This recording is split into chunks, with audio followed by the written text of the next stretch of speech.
Hi, I'm Jeanette. This is my George Foreman 28,000 smokeless electric grill. I've had the grill for 4 months. I use it at least twice a week and I've never had one before and I wouldn't be out without one ever again. Let's take a look. It's a fairly simple machine. On the outside there are no buttons, there's no controls. It's an on or off machine. Okay. Inside we have the cooking area. You have the 2 hot plates, and at the side you have the tray that collects any fat or drips that might come off. It is very easy to work with. When you finish cooking and you want to clean it, there's 2 very simple clips at the side. The plates lift out, the clips work together so you can use 1 or 2. The bottom plate is the same. That comes out and your drip tray lifts out from here and you empty it. These parts you can take away to wash. It does say you can put it in a dishwasher. I never actually put it in the dishwasher. I like to hand wash it because there's only the 2 of us in the household, and if it's sitting in the dishwasher I can't use it. Also, what's quite helpful is you can store it on its end, so it can go like that and you can put it into a cupboard. One tip, when you're doing that, don't pick it up by the handle because there's no catch to keep it in place. That's that. With the Foreman you do get an instruction book. It's very basic, but it is quite a basic machine and it will give you timings and guidelines. There's only 2 pages and it will tell you about how long food will take to cook. It does say most of the food you don't need to turn, except for sausages and burgers, and they are nicer turned. The Foreman has a flexible floating hinge here, and what it means is that you can cook on your grill food up to 1.5 inches thick. There's one thing I have learnt though in using the grill over the last few months, and I happen to have a handy bag here, and this roll of bags is exactly 1.5 inches in diameter. And if I show you, if you put your bags in the middle, or your meat, 1.5, and you go like that, yes, it will move to it, but the area around doesn't touch both plates. So unless you're cooking food of the same thickness, which is what you have with burgers, what you have with sausages, we have with steaks, we have the same size steaks, but maybe you don't, maybe you want to have a thick and a thin steak, you must remember to put this in an area where the opposite side is lower. At all times it's very important that the food that you're grilling touches both plates. Okay, so let's cook some sausages. We're going to switch the grill on, so it doesn't even have an on-off button on it.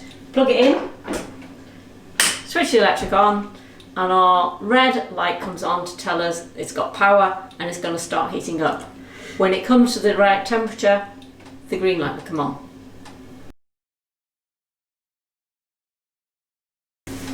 Okay, so our green light has now come on to tell us that the grill has got up to its set temperature. That took about 5 minutes. So let's put the sausages on. I've just got 6 ordinary pork sausages, nothing special. Open the grill up. Now the one thing I do like is it's very calm. There's no spitting, there's no gotta get it on the grill before it times out or anything like that. Just put them on, they stay in place because you've got these handy grooves. Yeah, you can play around with them if you want. It's very well behaved. Then we close the lid down and you can see that the hinge means that the sausages are in contact with both plates. As it said in the book, I like to turn the sausages. I also like to cook them very thoroughly, so I usually give them about 15 or 20 minutes. It does say in the book about wearing oven mitts, and I have to admit I don't. I've never burnt myself, I don't touch the plates, but this never doesn't get hot, so I've been fine. Perhaps if you cooked a big batch of sausages, you're cooking it one after the other, then you should wear the oven mitts.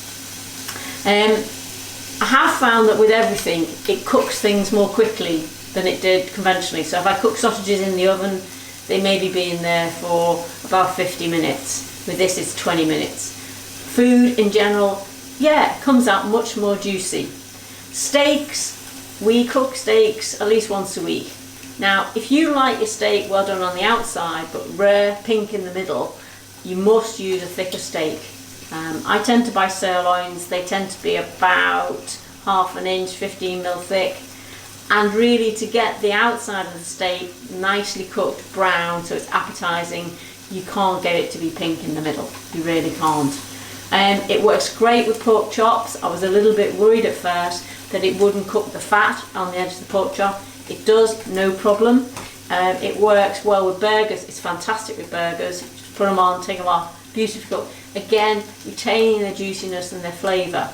I've even done chicken fillets marinated in curry sauce on this. It made a hell of a mess, that was me, but it cleaned up great afterwards. It was easy. The curry didn't dry. It was very tasty. The other thing it is fantastic for, if you like, is griddled vegetables. If you get an aubergine or a courgette, slice them thinly, brush with a little bit of oil. I use olive oil. Put them on there.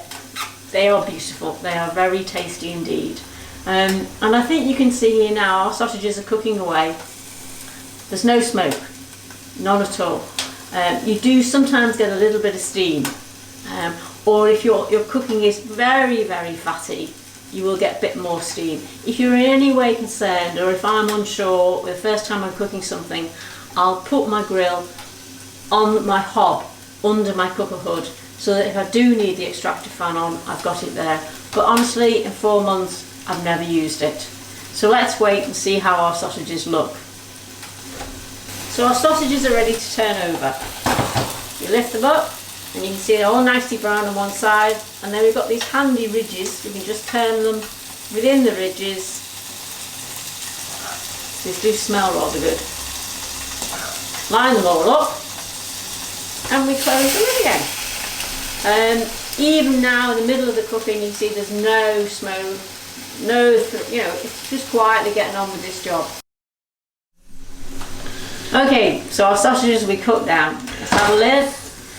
Yeah, beautifully brown. Let's switch off at the socket, safety, and then we can take our sausages out.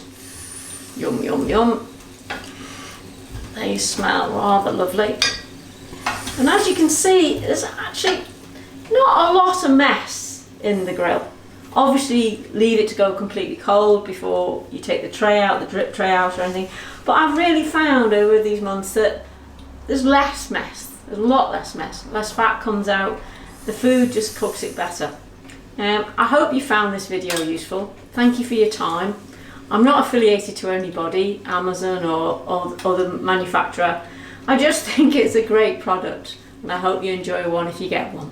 Thank you.